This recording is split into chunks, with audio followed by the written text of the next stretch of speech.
continue on our journey. We left off in verse 21, and in that particular portion, we found that Jesus had delayed his coming to Martha and Mary, and he did that. It goes all the way back to verse 4, so that that God would be glorified and that God would glorify the Son by what he was about to do. Of course, no one knew what he was about to do, so it seemed in maybe Martha and Mary's eyes to be very cold-hearted for Jesus to not respond when they wanted him to their urgent request. I mean, here was Lazarus. He was dying, and they sent a messenger. Jesus, please, come. And Lazarus is dying, and he just pretty much said no, because this is for the glory of God, and God's going to glorify His Son. And the messenger had to go back and say, well, we told him, but he didn't come. And so there had to be, I mean, just think about them. They had to be brokenhearted. They may have even been angry. Much like we get when God doesn't respond the way we want him to, when we want him to. There are pains in life that we are going to have to go through, and we can sit here and say, well, why me? Why this? Why that? What did I do? And God may be saying, hey, this is so that I may be glorified. And the Son may be glorified.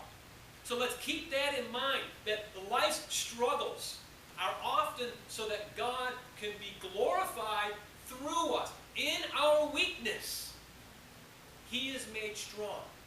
And that means we have to be broken down. Our pride has to go bye-bye so that God can be glorified and God can be lifted up. And in verse 21, Martha says there that Martha said unto Jesus, Lord, if thou hadst been here, my brother had not died. So there's her plea when Jesus eventually does show up.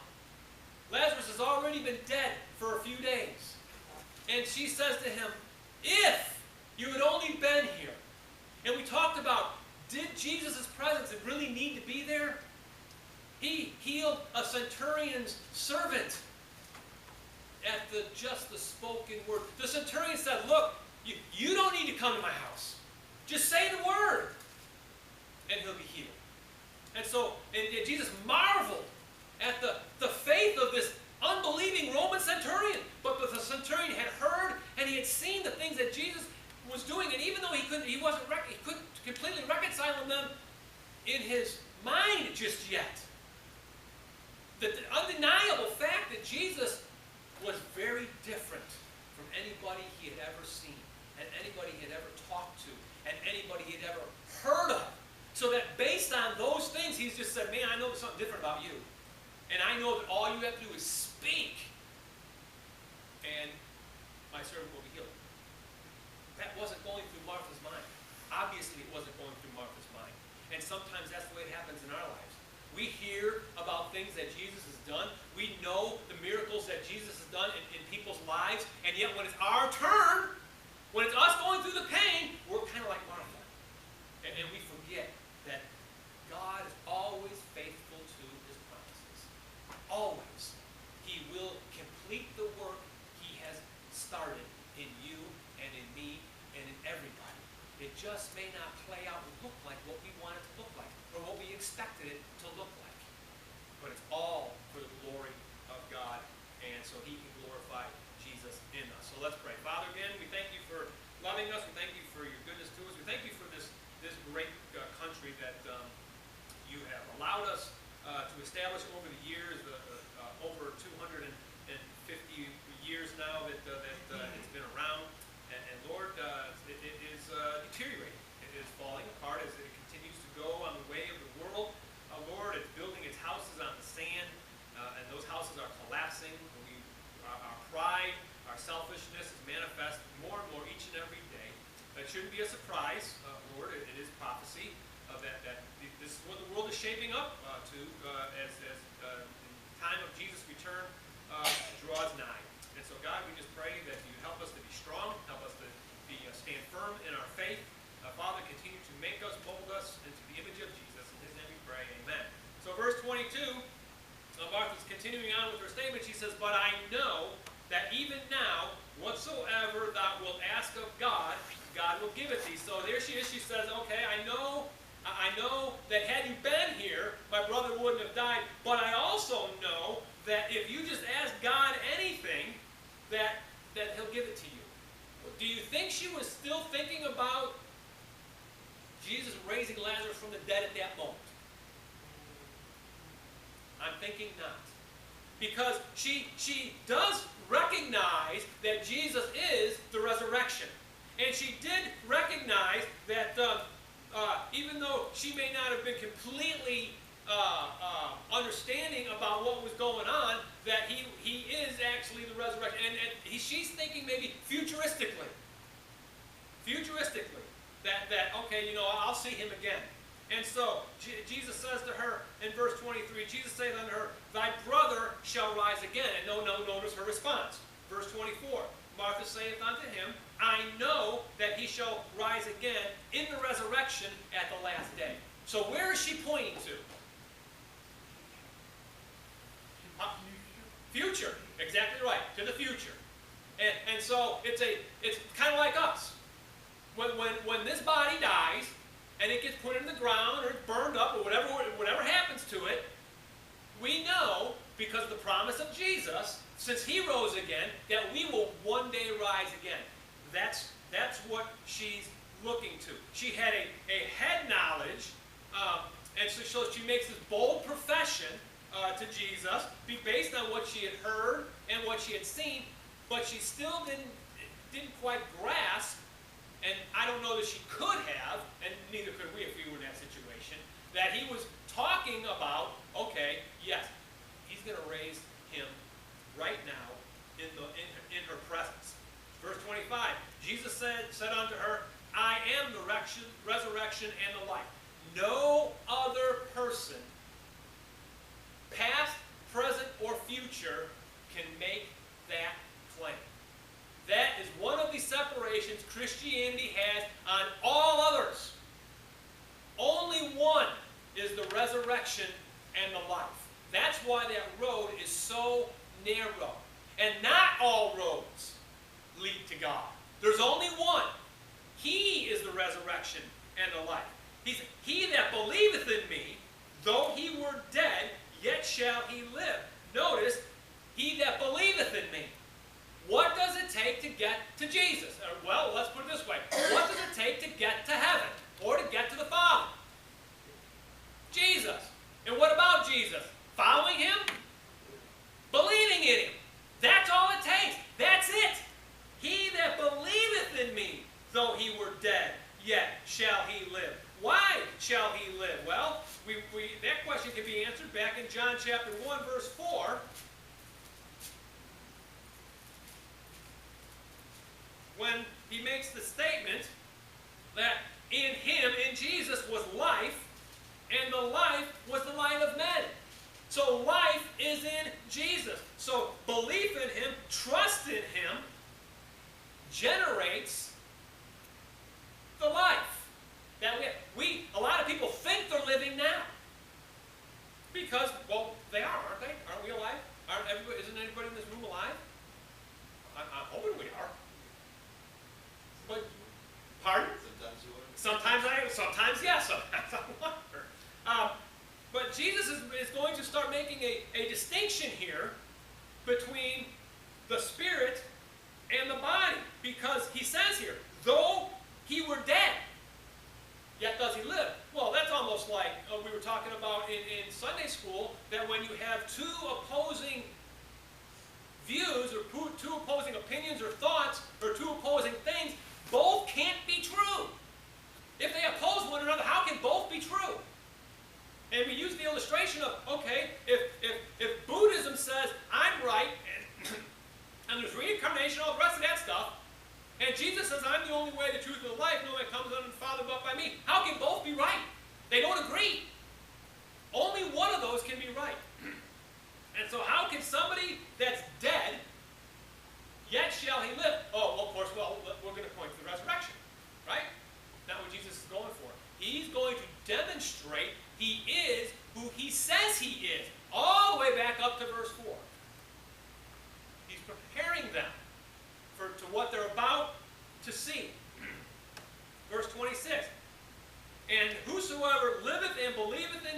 shall never die. Then he asks the question, believest thou this? If you believe in me, you'll never die. Lazarus believed in you. He's dead. If we're focused on the situation, if we're focused at the body that lay before us when we go to a viewing or we go to a funeral, that's where we're focused, this doesn't make sense. Because Lazarus was clearly dead. So to the lost person, what Jesus is saying here doesn't make sense. Because they're missing the spiritual aspect of it. When we get born again, what happens to our spirit? It comes alive because our spirit was dead. We were born dead, even though we live. Until Jesus transforms and makes our spirit alive and new. We're dead, even though it doesn't feel like we're dead. The lost person doesn't know they're dead. They think they're alive. And yet, they're dead. And Jesus is saying, even though you're dead, you're alive. Wait a minute, Lazarus is dead. But was he? No. Why? Because he believed in Jesus. So yes, he will rise again. Jesus has the power over death. Our body will die. Praise the Lord. I don't want this body anymore. My dad's sitting back here. He's in pain. He had knee surgery. He doesn't want that body anymore. I'll guarantee it. He'd like to have a new one. It's just not going to come today or tomorrow. At least that we know. So don't be afraid to let go of this decaying, deteriorated body because we're going to get a new one. One that won't need knee surgeries or glasses. One that won't have hiccups because of anesthesia. It won't be vulnerable to diseases and gray hairs and hairs that fall out.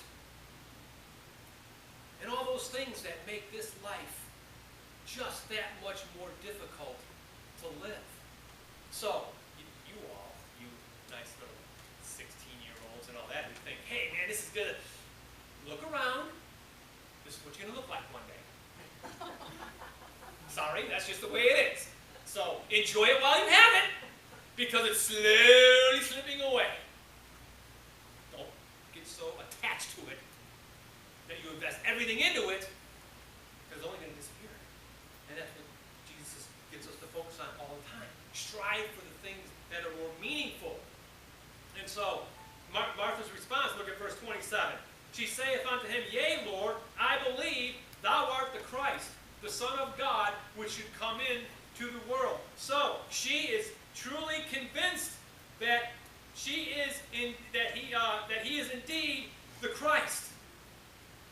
Now, I want to go back just a little bit, back up to the statement that she made on verse 24 that says, unto him, I know that he shall rise again in the resurrection at the last day. That was not a very a common accepted belief of the Jews in that day. See, we had the Pharisees and the Sadducees were the ones that didn't believe in the resurrection. Well, just because they didn't believe it, they were Jews. Just because they didn't believe in the resurrection, does that mean it was true? Just because they decided not to believe it, does that mean it's true? No. But what do you suppose they're going to teach people? They're going to teach people that, hey, there's no resurrection.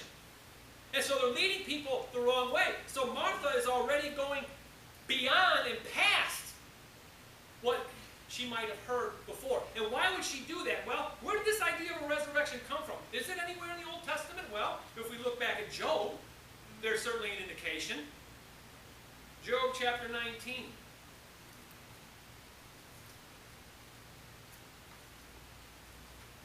Job is actually the oldest book in the Bible. It's not Genesis. Job is. We just have it in chronological order this way because Job is grouped with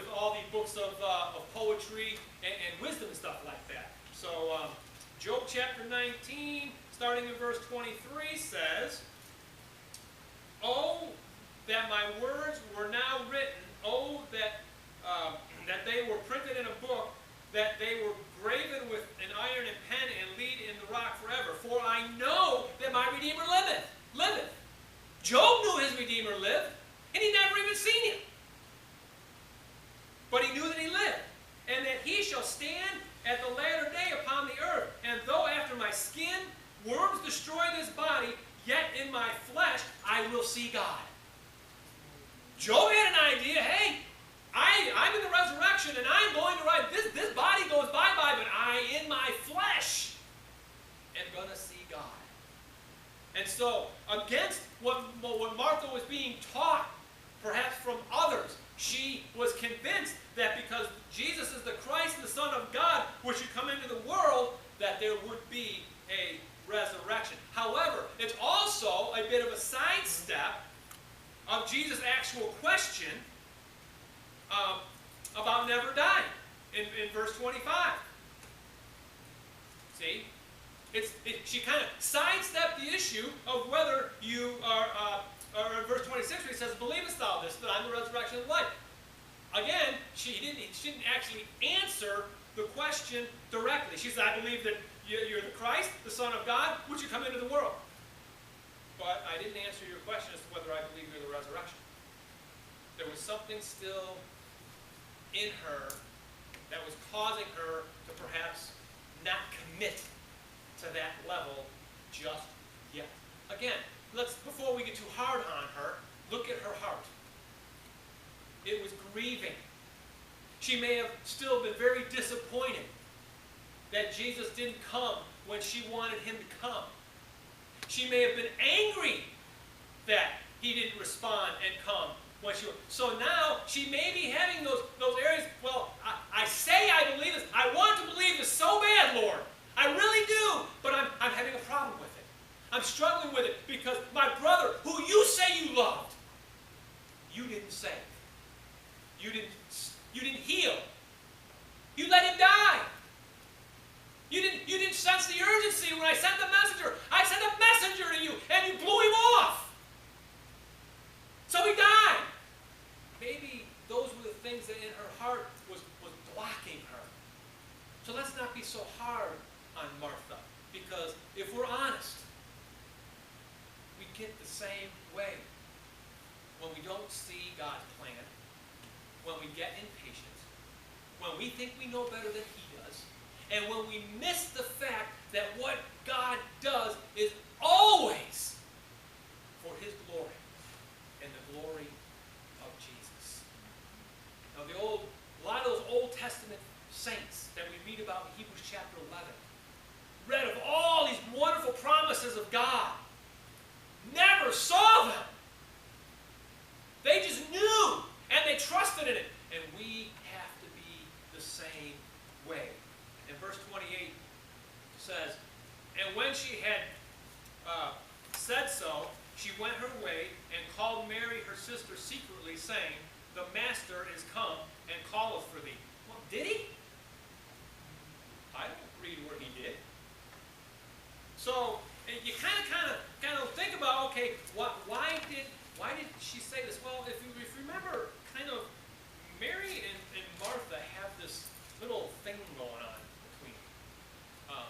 Not like anybody else's siblings would have any things going on between them, that disagreements and fights and this, that, and the other. One sibling certainly never would try to control the other one, or be more outspoken than the other one, right? Siblings get along wonderfully all the time, every day, don't they? Yeah, come on, you know you can relate. You get along with Samantha so well all the time, every day. You and Michael have never fought, have you? Oh, sure, right. That's just like I never fought with my siblings. Lies! So, what was Martha's thing? Remember, she's the one that was so worried about preparing things. There was Mary sitting at Jesus' feet. And Martha was all cumbered about, worried about the food and the preparation. attention and all that other kind of stuff, that she missed Jesus. Well, sorry, Mom, but I remember some of those days. Mom's so worried about everything having to be perfect. We're having a gathering, and you kids better not mess it up. That sometimes the enjoyment of being together with everyone was missed. And that was kind of, so Mary or Martha goes and tells, and there's something else. Maybe Mary was thinking too that she told her secretly. It could be that she wanted not to draw attention to Jesus. Because had she blurted out, "Hey, Mary, Jesus wants to see you. He's over here. Go find him, or I'll take you to him, whatever." Well, there was a crowd there. Remember, there were mourners. And by the way, where was Jesus? Where was he located? Inside the city, inside of Judea. They were his best friends, right? All those people in Judea were his best friends, right? They wanted to kill him. So to broadcast that Jesus was here would have been drawing attention to him. And maybe Mary was just saying, I'm going to tell her, but I'm going to do it privately so that it's not identified. And Jesus doesn't have this big crowd of people, because maybe the mourners wouldn't have been the one that wanted to kill him, but you don't think the word would have got out? And a bunch of other people that did hate him would have wanted to surround him, and this is their opportunity, because they were always plotting and trying to seize the opportunity to kill him. Always. And as soon as she heard that in verse 29, she rose quickly and came to him. So as soon as she heard that Jesus was there, she stopped what she was doing. She rose quickly and went to him. Are we like that? When Jesus is around, are we quick to stop what we're doing and pay attention to him?